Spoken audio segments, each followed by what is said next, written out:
तो जनता को लोकसभा चुनाव तक किसी प्रकार से लटकाया जावे, ऐसे जुमले फेंके जावें जिससे कि लोकसभा चुनाव जो है वो संपन्न हो जाए और भारतीय जनता पार्टी की जीत हो जाए। कुल मिला के बात यह है।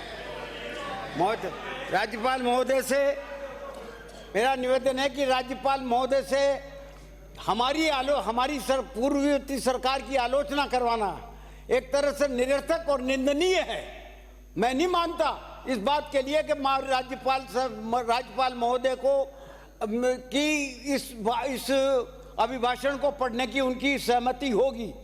निश्चित तौर पर उनकी सहमति नहीं हो सकती। जो आदमी 5 साल तक लगातार पूर्ववर्ती सरकार की तारीफें करता रहा और लगातार जो है उनको पूरी सरकार को धन्यवाद देता रहा, वो इस तरीके का भाषण कभी दे नहीं सकता। लेकिन संवैधानिक मजबूरी थी, इस वजह से उनको ये जो कुछ आपने कहलवाना चाहता वो कहा गया। मैं ये निवेदन करना चाहता हूँ अध्यक्ष महोदय कि इस अभिभाषण में पिछड़े वर्गों का कल्याण, दलित और आदिवासी शब्द ढूंढने से नहीं मिला। सबसे महत्वपूर्ण बात है कि किसका कल्याण करना चाहते हो? गरीब का कल्याण करना चाहते हो नहीं चाहते? गरीब के लिए क्या करना चाहते हो? दलित का उत्थान किस प्रकार से करना चाहते हो? आदिवासियों को किस प्रकार की मदद देना चाहते हो? किस प्रकार से उनका जीवन स्तर ऊंचा करना चाहते हो? इस बाबत कुछ नहीं कहा। पूरे अभिभाषण में एक शब्द तक नहीं मिला इन तीनों का। 15 दिसंबर को बीजेपी की ऑटो रिक्शा की सरकार ने शपथ ली।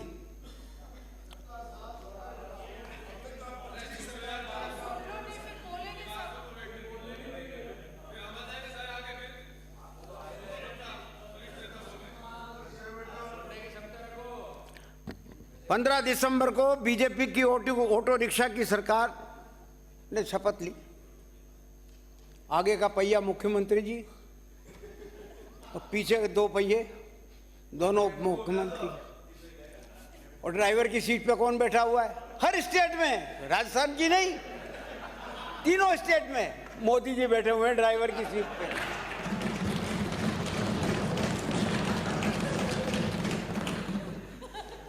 तो ये डबल इंजन कुछ नहीं है, उस इंजन के साथ में ये ऑटो रिक्शा बांध दिया।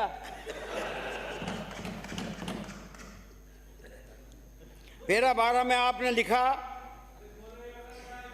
कि हमारी सरकार का यह नीतिगत निर्णय है कि हम पिछली सरकार की जन कल्याणकारी योजनाओं को बंद नहीं करेंगे। लेकिन हो क्या रहा है? योजनाएं देखिए आप। मैं आपको इस बात के लिए तो धन्यवाद देता हूं कि आपने कम से कम लिखा तो है। मानोगे नहीं मानोगे वो एक अलग आगे की बात है हमारी। और ये लिखने से ये भी साबित हो गया कि आपने ये तो मान लिया कि पूर्ववर्ती सरकार की द्वारा जो योजनाएं चलाई जा रही थी वो निश्चित तौर पर जन कल्याणकारी थी। इसके लिए मैं आपको धन्यवाद देता हूं। जैसे चिरंजीवी स्वास्थ्य योजना, आरजीएस, ओपीएस, 100 यूनिट बिजली फ्री, किसानों को 2000 यूनिट फ्री, इंदिरा रसोई में रोटी में 50 ग्राम वो आटा क्या बढ़ा दिया और उसका नाम ही बदल दिया, नाम बदल दिया।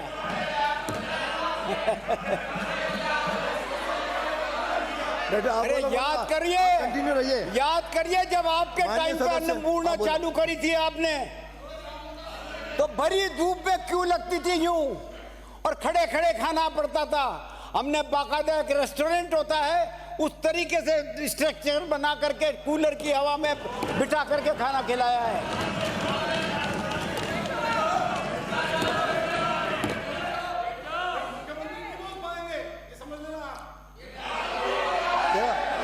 ये मत करिए माननीय सदस्य, ये काम मेरा है।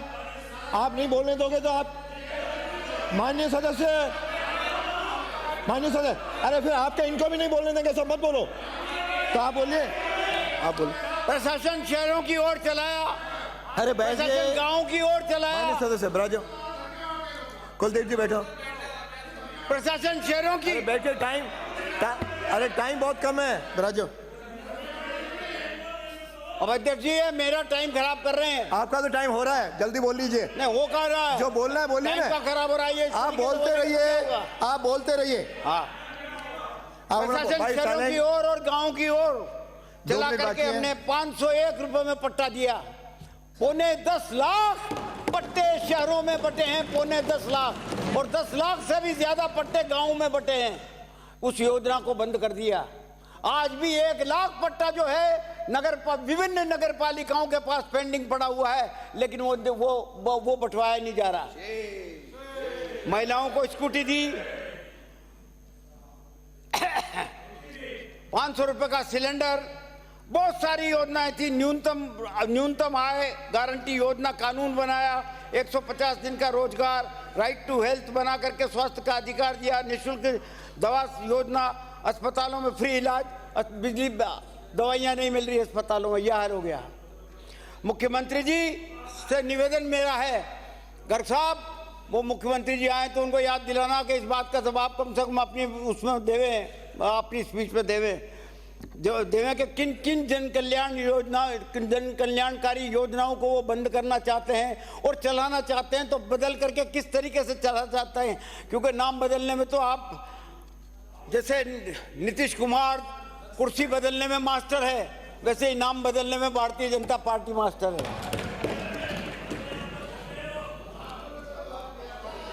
पैरा 13 से लेके 15 तक आपने जिक्र किया। 10 मिनट, आप 10 मिनट होने कर्जा लेकर के आप समाप्त करिए। कर्जा लेकर के अर्थव्यवस्था चौपट कर दी। मैं आपको बताना चाहता हूं, एमपी को ले लो, यूपी को ले लो, गुजरात को ले लो, इनको भी छोड़ो, आप तो सेंट्रल गवर्नमेंट को ले लो।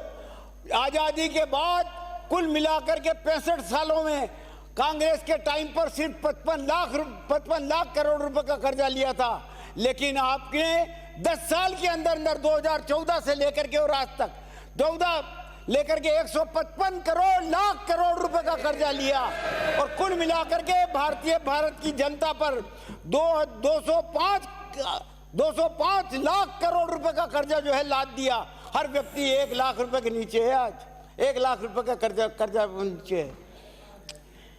न किसी को रोजगार मिला, न मैन्युफैक्चरिंग से कोई जो है उत्पादन बढ़ पाया, औद्योगिक उत्पादन नहीं बढ़ा, एमएसएमई बर्बाद हो गए, चरमरा गए सारे के सारे, जॉब क्रिएशन बंद हो गया। अब इंडियन मॉनेटरी फंड ने ये चेतावनी दी है भारत सरकार को कि तुम्हारी जीडीपी जो है वो कर्जे के बराबर हो गई है। अब अगर कर्जा लिया तो पाकिस्तान और लंका की जैसी हालत हो जाएगी। श्री छोटू सिंह ब्राज जी, आप बहुत पुराने हैं, टाइम के पक्के। ब्राज जी, हो गया 10 मिनट, 12 मिनट हो गए, उसका तो सम्मान करो। 3:10 पे आपने शुरू किया, 3:10 के 3:22 हो रहे हैं।